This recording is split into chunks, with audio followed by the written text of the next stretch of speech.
तक आपने देखा कि जोया, अर्जुन और निर्भया मस्ती में आकर जंगल में रखी मटकियों को फोड़ देते हैं।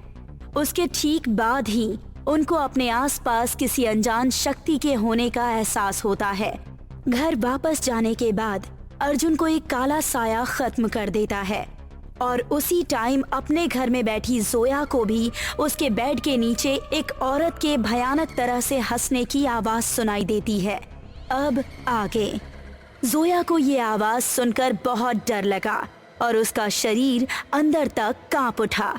उसने हिम्मत करके थोड़ा झुककर बेड के नीचे देखा तो एक भयानक शरीर वाली औरत जिसने काले रंग की कपड़े पहने थे उसको देखकर भयानक अंदाज में मुस्कुरा रही थी। तू नहीं बचेगी। जोया डर कर कमरे से बाहर निकली तो बाहर की सारी लाइट्स बंद हो गई। उसको कुछ भी ठीक से नजर नहीं आ रहा था, लेकिन फिर भी वो हिम्मत करके एक दूसरे कमरे में चली गई और बेड पर बैठकर अपने मुंह को घुटनों में छिपाकर कांपने लगी। कुछ देर बाद शाम हो गई। अंधेरा होना अभी शुरू ही हुआ था। निर्भया अपनी स्कूटी से घर को लौट रही थी। समझ नहीं आता कि ये अर्जुन आज कॉलेज क्यों नहीं आया, न ही कॉल का जवाब दे रहा है। मुझे उसके घर जाकर देखना ही पड़ेगा। ऐसा कहते हुए उसने स्पीड थोड़ी बढ़ा दी। तभी उसको अचानक से पीछे से एक आदमी के हंसने की आवाज सुनाई दी।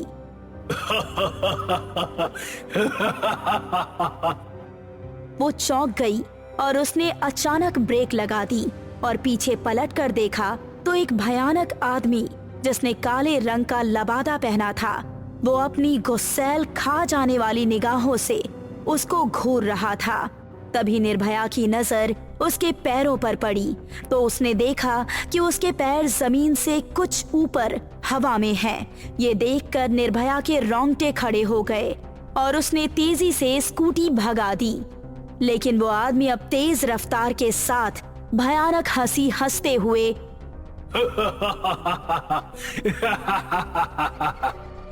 उसका पीछा कर रहा था। निर्भया ने बैक व्यू मिरर में देखा, वो काला आदमी भी उसके पीछे ही था। उसकी हंसने की आवाज बढ़ती जा रही थी। आखिरकार उसने निर्भया की गर्दन पकड़ ली और उसको हवा में काफी ऊपर उठा दिया।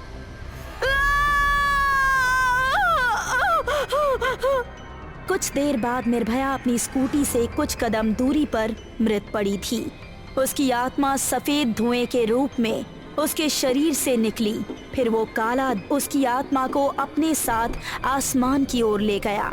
आसमान में फिर से वही दरवाजा खुल गया और उन दोनों के अंदर जाते ही वो दरवाजा गायब हो गया।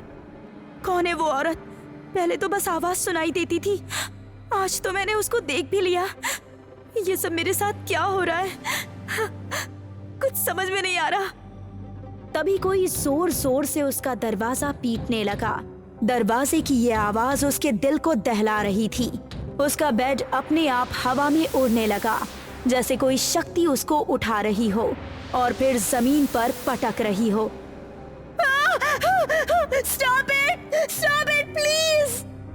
जोया बहुत ज्यादा डरी हुई थी। वो बेड से उतरकर भागना चाह रही थी, लेकिन बेड बार बार इतना ऊंचा उठ रहा था कि वो नीचे उतर नहीं सकती थी। कौन हो तुम? कौन हो? तभी दरवाजा एक झटके के साथ खुल गया। रिहान अंदर आया और जब उसने बेड को इस तरह अपने आप हवा में उड़ते देखा तो उसकी आंखें फटी की फटी रह गई। जोया! वो जोया को ले तेजी से जोया को उस कमरे से बाहर ले आया। रिहान ने जोया को कार में बिठाया और अपने घर ले आया। जोया, ये सब हो क्या रहा था? मुझे तो ये समझ में नहीं आ रहा कि ये सब कैसे हो सकता है। रिहान, तुम हमेशा मेरे साथ साई की तरह रहते हो, लेकिन फिर भी मैंने तुमसे बिना पूछे एक काम किया था और मुझे लगता है कि मैं उसी की सजा भुगत रही हूँ। क्या? कौन से काम की बात कर रही हो तुम? मुझे तो कोई भी काम याद नहीं आ रहा। तुम्हें याद है, हमें जंगल में 4 मटकियाँ दिखाई दी थी, लेकिन तुमने हमें उन मटकियों के पास जाने तक नहीं दिया था और हमें फार्म हाउस ले गए थे। हाँ याद है। तो क्या हुआ? हाँ याद आया, पर उसका क्या? तुम कहना क्या चाहते हो ठीक से कहो। जो भी कहना है साफ साफ कहो। तुम्हारे सोने के बाद हम तीनों वहाँ पर गए थे और हमने अपनी मस्ती में आकर एक एक मटकी फोड़ दी और तभी से हमें वो आवाजें सुनाई दे रही हैं। जोया, मैं बस यही चाहता हूँ कि तुम किसी मुसीबत में ना फंसो, इसीलिए थोड़ा रोक टोक करता हूँ। मुझे माफ कर दो रिहान, शायद अब मैं भी। नहीं, कुछ नहीं होने दूंगा मैं तुम्हें। तुम अभी मेरे साथ चलो। तुम्हें अच्छे से पता है मैं तुम्हें कभी परेशान नहीं देख सकता और ना ही मुझे तुम्हें अकेले छोड़ने का मन है। तुम बस मेरे कहने के मुताबिक चलो और कुछ नहीं। रिहान ने जोया को कार में बिठाया और दोनों उसी जगह पहुंचे। वहां पर उनको मटकियों के पास वही 4 एक जैसे दिखने वाले तांत्रिक और कुछ गांव के आदमी खड़े नजर आए। कौन हो तुम लोग? यहाँ किस लिए आए हो? पहले मुझे ये बताइए कि आप लोग इन मटकियों के पास क्या कर रहे हैं? ये मटकियां नहीं है, मौत की मटकियां हैं। ये किन मूर्खों ने तोड़ी है, हम उसी बारे में सोच रहे हैं। ये सुनकर वो दोनों परेशान हो उठे और रिहान बोला, इन मटकियों को हमारे दोस्तों ने तोड़ा था। बेवकूफों, ये क्या किया तुम लोगों ने?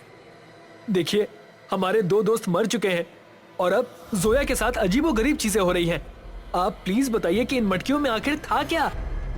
एक अघोरी ने 3 वर्ष की तपस्या करके चंद्र ग्रहण की रात को काली दुनिया का दरवाजा खोला था। ये काम उसने काली दुनिया के सबसे बड़े शैतान को प्रसन्न करने के लिए किया था और उस दरवाजे के जरिए उसने 4 काले शैतान को दुनिया में बुलाया था। उसके बाद वो उसको इतनी शक्तियां देते जितना संसार में किसी के पास नहीं है। फिर पूरे संसार में शैतान का राज होता। इसी से बचने के लिए हमने उनको जमीन पर आने से पहले ही इन 4 मटकियों में कैद कर दिया था और उन्हें मंत्रों से बंधित कर दिया था। हमें 3 सालों तक इन मटकियों को इसी जगह पर रखना था। उसके बाद हम उनको वापस उनकी काली दुनिया में भेज सकते थे, लेकिन तुम्हारे दोस्तों ने उन मटकियों को तोड़ दिया। इसीलिए वो की आत्माओं को अपने साथ काली दुनिया में ले गए। क्या?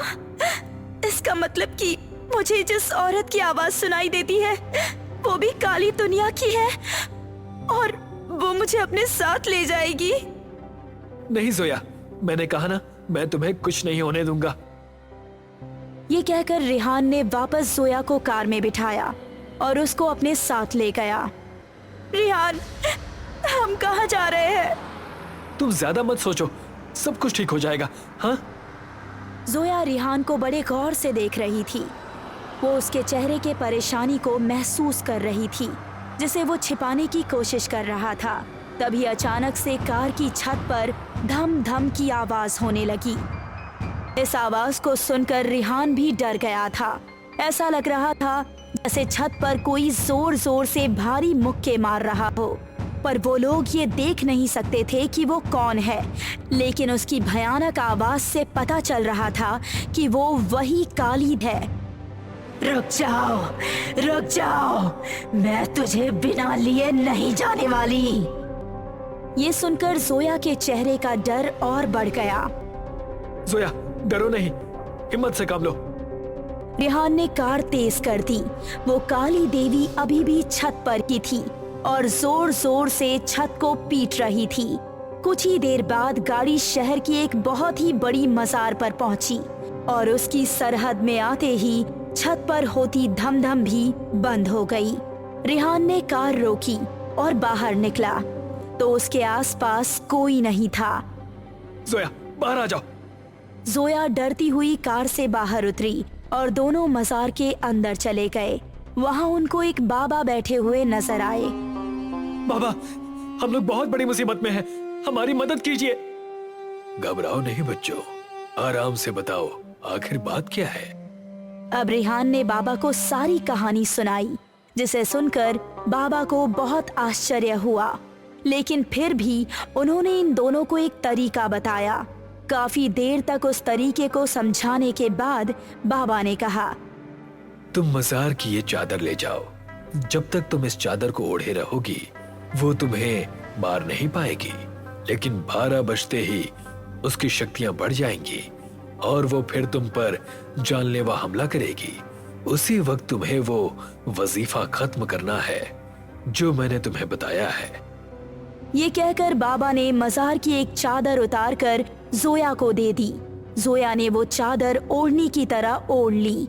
उसी रात तकरीबन 11 बजे जोया अपने घर के एक अंधेरे कमरे में बैठी हुई थी। उसने चादर से अपने पूरे धड़ को ढका हुआ था और बाबा का बताया वजीफा मुंह ही मुंह में बुदबुदा रही थी। कुछ देर बाद उसको उसी काली के हंसने की आवाज आनी शुरू हुई।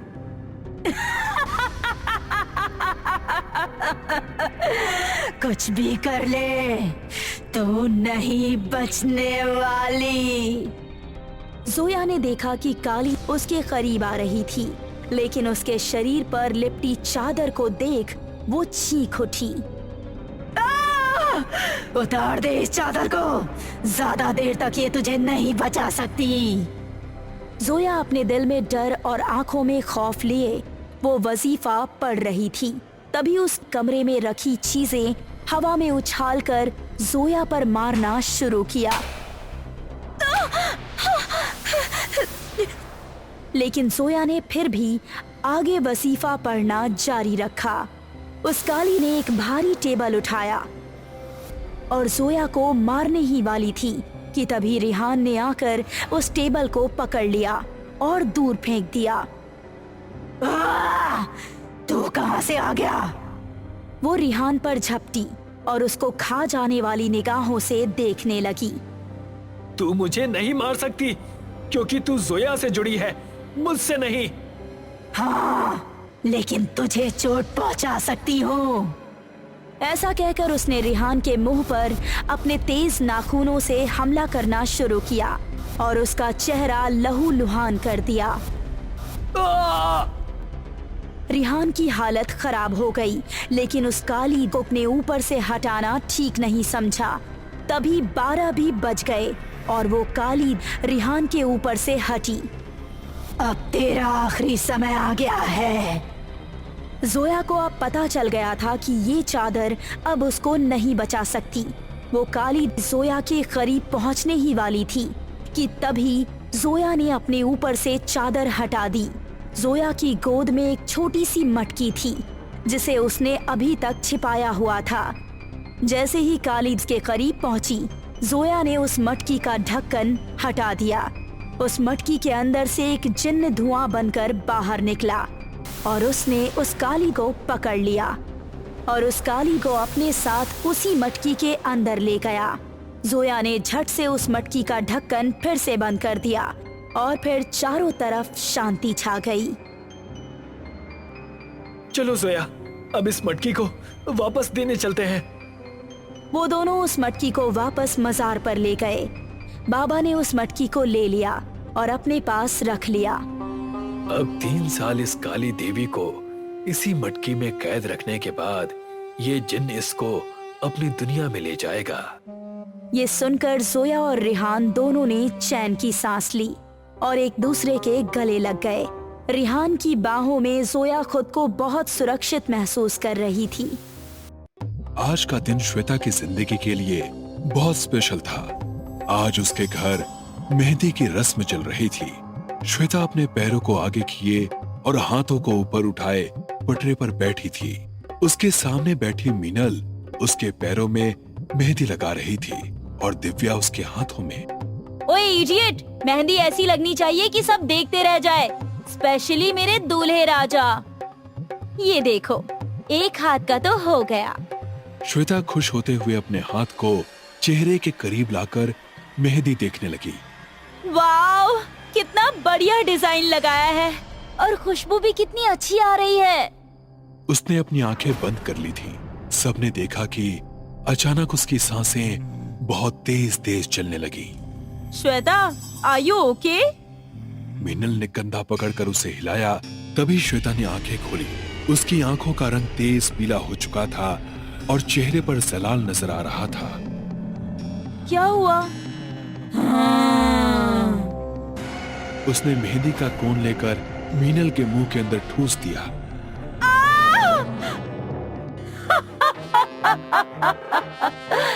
मेहंदी मुबारक हो। ऐसा कहकर वो दिव्या पर नाखूनों से हमला करने लगी, लेकिन वो किसी के काबू में नहीं आ रही थी। उसने थाली में रखी मेहंदी को बुरी तरह अपने शरीर और चेहरे पर रगड़ डाला और फिर चिल्ला पड़ी। उसके शरीर से एक भयानक आत्मा बाहर निकली जो सभी को नजर आ रही थी। कौन हो तुम? तेरी मौत। इतना कहते ही श्वेता के शरीर पर लगी मेहंदी ने कीड़ों का रूप ले लिया और देखते ही देखते उसके पूरे शरीर पर कीड़े रेंगने लगे। आसपास के लोग और उसके घर वाले ऐसा खौफनाक मंजर देख चीख पुकार कर रहे थे और वो आत्मा खड़ी जोर जोर से हंस रही थी। इस गांव में मेहंदी की रस्म हर दुल्हन की मौत का पैगाम बनकर आएगी। आदित्य और तानिया भी इसी गांव के थे। वो पिछले 3 साल से दिल्ली यूनिवर्सिटी में साथ स्टडी करते हुए रिलेशनशिप में आ चुके थे। अपनी एमए की स्टडी कंप्लीट करके अब वो दोनों अपने गांव वापस आए थे। मम्मी एंड डैडी, आप दोनों को तो ये पता ही है कि हम एक दूसरे को पसंद करते हैं और हमारी स्टडी भी कंप्लीट हो चुकी है। अब आप श्वेता के पेरेंट्स से बात करके हमारी शादी की डेट फिक्स करवा दीजिए। ये सुनते ही दोनों परेशानी वाले भाव से एक दूसरे का मुंह देखने लगे। क्या हुआ आप लोगों को? क्या आप हमारे रिश्ते से खुश नहीं हैं? ऐसी बात नहीं है बेटा। इस गांव में पिछले 2 सालों से शादी एक अभिशाप बन चुकी है। क्या मतलब? शादी से पहले मेहंदी की रस्म वाले दिन दुल्हन अजीब अजीब हरकतें करती है, खुद को और घर वालों को नुकसान पहुंचाती है और फिर मेहंदी के अंदर से हजारों कीड़े निकलकर दुल्हन को खत्म कर देते हैं। आप लोग ये कैसा अंधविश्वास पाल कर बैठे हैं? बेटा, ये अंधविश्वास नहीं हो सकता। अभी तक 15 दुल्हनों की जानें जा चुकी हैं। मेहंदी की रस्म दुल्हनों के लिए आखिरी रस्म बन जाती है। तानिया और आदित्य को अभी भी इन बातों पर यकीन नहीं हो रहा था। रात 11 बजे जिस कमरे में तानिया ठहरी थी, आदित्य उसके पास पहुंचा। अरे तन्नू, ये क्या कर रही हो? मेहंदी लगा रही हूँ। तुम देखना, मैं तुम्हारे घर वालों के इस अंधविश्वास को झूठा साबित करके ही रहूंगी। उसके बाद आदित्य अपने कमरे में चला गया। तानिया बेटा! रात के ठीक 2 बजे आदित्य को मम्मी की आवाज सुनाई दी। ये तो मम्मी की आवाज है। आदित्य तेजी से दूसरे कमरे में पहुंचा। तानिया नीचे बैठी जमीन को अपने नाखूनों से खरोंच रही थी। तानिया! उसने एक झटके से आदित्य को पलट कर देखा। तभी आदित्य ने टेबल से पानी का जग उठाया और उसका हाथ जग के अंदर दे दिया। तेज चीख के साथ तानिया के शरीर से भूतनी निकलकर सबके सामने आ गई। अभी तो छोड़ रही हूँ, लेकिन अब मेहंदी लगाई तो फिर से वापस आऊंगी। ऐसा कहकर वो हवा में गायब हो गई। बेटा, मैंने कहा था ना कि इस गांव में शादी करना सही नहीं होगा। तुम दोनों अपनी शादी शहर जाकर ही कर लेना। हमारी शादी तो हो जाएगी मम्मी, लेकिन इस गांव के बाकी लोगों का क्या होगा? क्या उनके घरों में कभी घी के दिए नहीं जलेंगे? लेकिन तुमने देख तो लिया वो कितनी भयानक है। हम कर भी क्या सकते हैं? जो भी करेंगे मैं और तानिया मिलकर करेंगे। आप हमें बड़े मंदिर का रास्ता बता दीजिए। मम्मी से पता लेकर आदित्य और तानिया पुराने बड़े मंदिर पहुंचे। वहां उनकी मुलाकात तांत्रिक बाबा से हुई। उस आत्मा को खत्म करना लगभग नामुमकिन है, क्योंकि वो दुल्हन के शरीर में प्रवेश करके जब चाहे उससे बाहर निकल सकती है। लेकिन अगर वो किसी मरे हुए इंसान के शरीर में चली जाए तो क्या वो आसानी से उसका शरीर छोड़ सकती है? नहीं, मृत शरीर में अगर वो प्रवेश कर जाए तो फिर उसके अंदर से बाहर नहीं निकल सकती। लेकिन वो भला ऐसा क्यों करेगी? ये सुनकर आदित्य ने तानिया की ओर देखा, जैसे कि आंखों ही आंखों में उसको कुछ समझाने की कोशिश कर रहा हो। वो दोनों घर पहुंचे और सबके सामने नॉर्मल बिहेव किया। माँ, हमें उसका सॉल्यूशन मिल गया है। अब आप बस मेहंदी की रस्म की तैयारी कीजिए। ये सुनकर उनको डर तो लगा था, लेकिन आदित्य की जिद के आगे आखिर उनको झुकना ही पड़ा। अगली सुबह घर की सजावट शुरू हो गई। शाम ढलने पर सभी मेहमान भी आ चुके थे। अब पूरे जोर शोर के साथ मेहंदी की रस्म शुरू हुई। तानिया कुर्सी पर घूंघट ओढ़े बैठी थी। उसका पूरा चेहरा ढका हुआ था। जमीन पर बैठी एक लड़की उसके पैरों में मेहंदी लगा रही थी। उस लड़की के चेहरे पर डर साफ नजर आ रहा था, जैसे कि उसे वहां जबरदस्ती बैठाया गया हो। तभी तेज तेज हवाएं चलने लगी और वही भयानक आत्मा सबके सामने खड़ी हुई। मैंने कहा था ना कि इस गांव में कोई शादी नहीं होगी। अब देखो मैं किस तरह तुम पर अपना कहर बरसाती हूँ। ऐसा कहकर वो कुर्सी पर बैठी तानिया के शरीर के अंदर घुस गई। वो तेज तेज सांसें लेने लगी। घूंघट उड़कर एक तरफ गिर गया। उसकी आंखें लाल लाल चमक रही थीं और चेहरा नीला पड़ चुका था, लेकिन वो तानिया नहीं थी। अगले ही पल एक कमरे से तानिया निकलकर सामने आई और सभी हैरान रह गए। ये सब क्या है? तभी तांत्रिक मंत्र पढ़ते हुए घर के अंदर दाखिल हुए। अब आदित्य ने उनके साथ मिलकर उसके हाथ पैरों को कुर्सी से बांध दिया। बेवकूफों, तुमको लगता है कि इसको बांधने से तुम मुझे रोक सकते हो?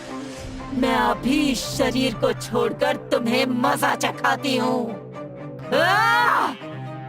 ये क्या हो रहा है? मैं इस शरीर से निकल क्यों नहीं पा रही? ये सब हमारी चाल थी, तुमको फंसाने के लिए। जिस शरीर में अभी तुम हो, ये लड़की जिंदा नहीं थी। इसकी मौत कल रात को ही हुई थी। तुमने इसको दुल्हन समझकर इसके शरीर में वास कर लिया, लेकिन अब तुम इस शरीर से बाहर नहीं आ सकती। नहीं! ऐसा कहकर उसने मेहंदी की तरफ देखा। मेहंदी से हजारों कीड़े निकले और आसपास जमा लोगों को काटने लगे। आदित्य, जल्दी करो। तांत्रिकों के साथ मिलकर आदित्य उसको कुर्सी समेत उठाकर बाहर ले गया। तांत्रिक ने उसके चारों ओर गोल घेरा खींच दिया। अब उसका जादू घेरे से बाहर नहीं जा सकता था। मेहंदी वाले कीड़े अब खत्म होकर गायब हो गए थे। तूने मेहंदी को हमारे लिए श्राप बना दिया था, लेकिन अब हनुमान जी के चढ़ावे से उतरी हुई ये पवित्र मेहंदी ही तुझे खत्म करेगी। ऐसा कहकर बाबा ने मेहंदी लेकर उस पर फूंकी। फिर आदित्य ने जेब से लाइटर निकालकर जला दिया। जय हनुमान ज्ञान गुण सागर, जय कपीस तिहुँ लोक उजागर, भूत पिशाच निकट नहीं आवे, महावीर जब नाम सुनावे। ये मंत्र पढ़कर उसने लाइटर उसकी गोद में फेंक दिया और वो भूतनी धू धू कर जलने लगी। अगले ही दिन उन्होंने धूमधाम से अपनी मेहंदी की रस्म पूरी की और पूरा गांव अब मेहंदी वाली भूतनी के खौफ से आजाद हो गया। रात के सन्नाटे में बारातियों से भरी एक बस जा रही थी, जिसमें दूल्हा दुल्हन भी मौजूद थे। राजेश अपनी दुल्हन नंदिनी को बड़े प्यार से देख रहा था कि अचानक ड्राइवर ने बस रोक दी। अरे 2 घंटे तक बस यहीं रोक लेते हैं। इसके आगे का इलाका एक आत्मा का है जो नए शादीशुदा जोड़ों को मार देती है साहब। अपनी बकवास बंद करो। तुम अब भी उन 80-90 साल पुरानी उन घटिया बातों पर यकीन करते हो। बस चलाओ, हम यहाँ नहीं रुक सकते। ड्राइवर ने बस स्टार्ट कर दी। बस थोड़ी दूर ही चली थी कि अचानक बस में सभी लोगों की चीखने की आवाजें आने लगी। अरे नंदिनी को क्या हो गया? इसने मेरे बेटी का दिल निकाल लिया। हाय मेरा बेटा! ड्राइवर ने जैसे ही पलट कर देखा तो उसके सामने नंदिनी डायन बनी खड़ी थी। ड्राइवर ने डर से चिल्लाया, अरे मना किया था ना मैंने। इसके शरीर में उसी खूनी डायन दुल्हन की आत्मा ने कब्जा जमा लिया है। नंदिनी का चेहरा बिल्कुल काला पड़ चुका था। उसकी आंखें बिल्कुल सफेद हो चुकी थी। उसके हाथ में राजेश का दिल था और राजेश खून से लथपथ मुद्रा में पड़ा हुआ था। अचानक बस का संतुलन बिगड़ गया और बस एक खाई में जा गिरी। खूनी दुल्हन की आत्मा का ये रहस्य 90 साल पुराना है। ये बात 1932 की है। महाराष्ट्र के एक गांव में एक परिवार में खुशियों का माहौल था। उस परिवार के लड़के नितिन की आज शादी हुई थी। लड़के की माँ विमला देवी बहुत खुश थी। मेरे नितिन के तो भाग्य खुल गए, लड़की वालों ने दहेज भी दिल खोल कर दिया है। तभी घर के भीतर से शोर उठा। अरे जल्दी किसी डॉक्टर को बुलाओ, बहू ने जहर खा लिया है। पल भर में खुशी का माहौल गायब हो गया। दुल्हन के पूरे शरीर में जहर फैल चुका था। दुल्हन ने हाथ जोड़कर बड़ी कठिनाई से कहा, मेरी जबरन शादी की गई है।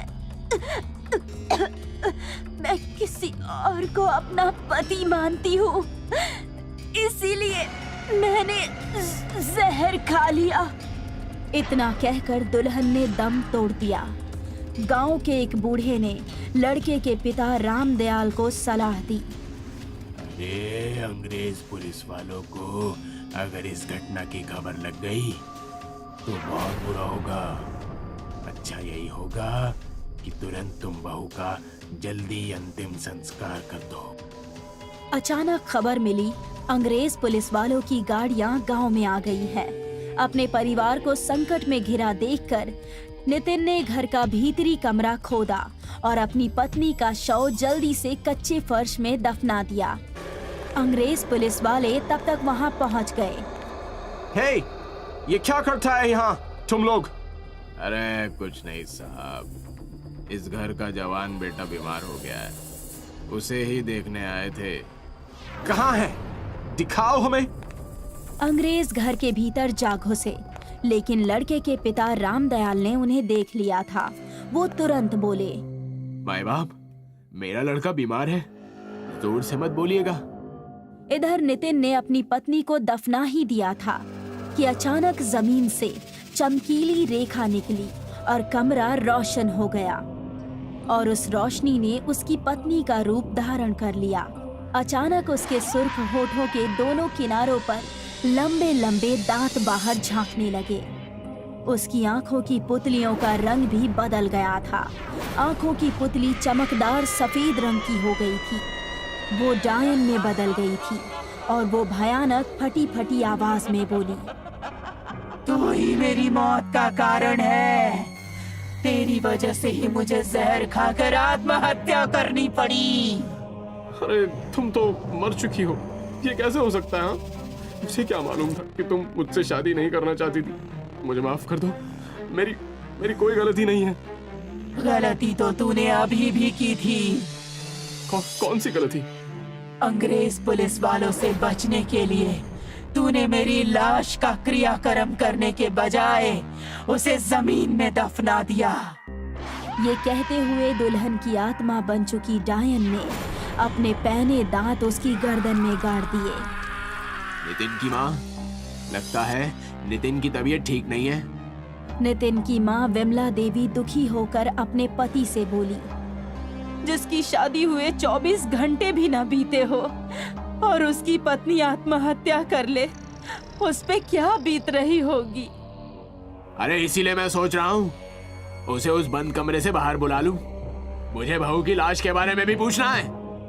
तभी नितिन की चीख से पूरे घर की दीवारें कांप उठी। ये चीख तो मेरे बेटे की है। विमला देवी और रामदयाल उस कमरे की तरफ भागे जहां नितिन लेटा था। नितिन, दरवाजा खोल, क्या हुआ मेरे बेटे? इधर दुल्हन बन चुकी डायन ने नितिन के जिस्म का खून पीकर सीना अपने पैने नाखूनों से चीरकर उसका धड़कता हुआ दिल नोच लिया और उसे खा गई। सीने से दिल निकलते ही नितिन ने दम तोड़ दिया। अचानक दरवाजा खुल गया।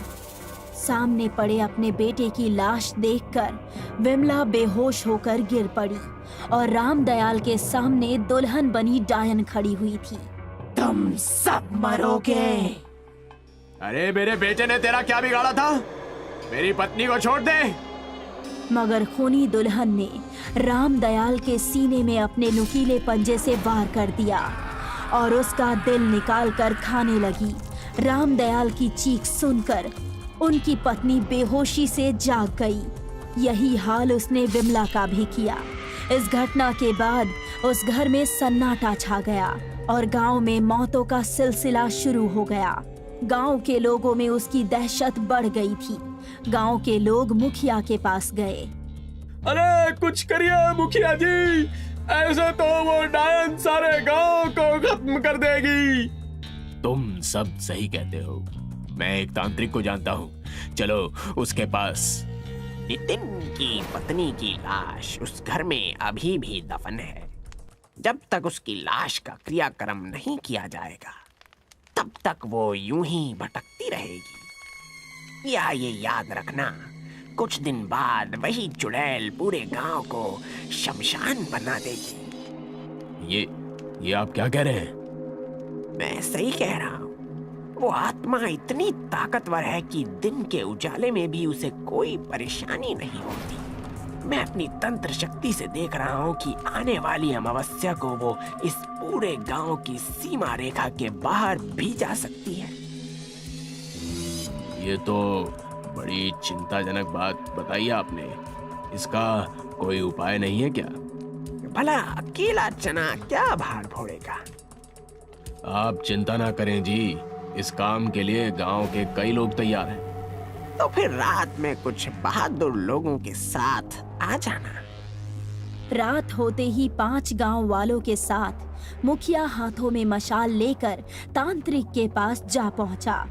उसने सभी के गले में अभिमंत्रित मोतियों की माला पहनाई और कहा, किसी को भी उस बला से डरने की आवश्यकता नहीं है। मन में ईश्वर को धारण करके जैसा मैं कहूँ करते जाना। हम आज अवश्य ही सफल होंगे। आओ चलें। 4 गांव वाले तांत्रिक के कहे मुताबिक दरवाजे पर खड़े हो गए और शेष 2 कमरे में फावड़ा लेकर आ गए। यहाँ से खोदो।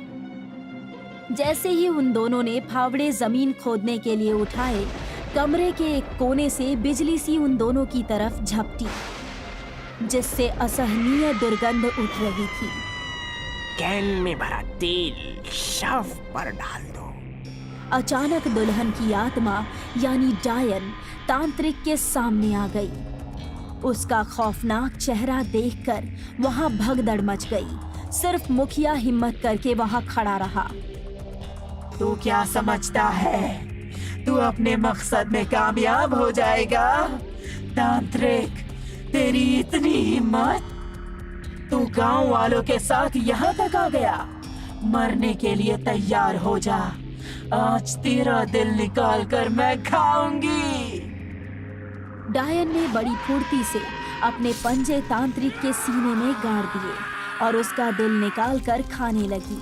तांत्रिक ने वहीं दम तोड़ दिया, लेकिन गांव के मुखिया ने तुरंत केन में भरा तेल उड़ेल कर उसमें आग लगा दी। आग जलते ही डायन तड़पने लगी और वहां से गायब हो गई। कहते हैं कि आज भी उसकी आत्मा उन वीरानों में भटकती है। आज भी रात के वक्त कोई भी नई नवेली दुल्हन उस गांव की सीमा में नहीं जाती है, और जो जाती है वो आत्मा उसके शरीर पर कब्जा कर लेती है और उसका अंजाम मौत होता है।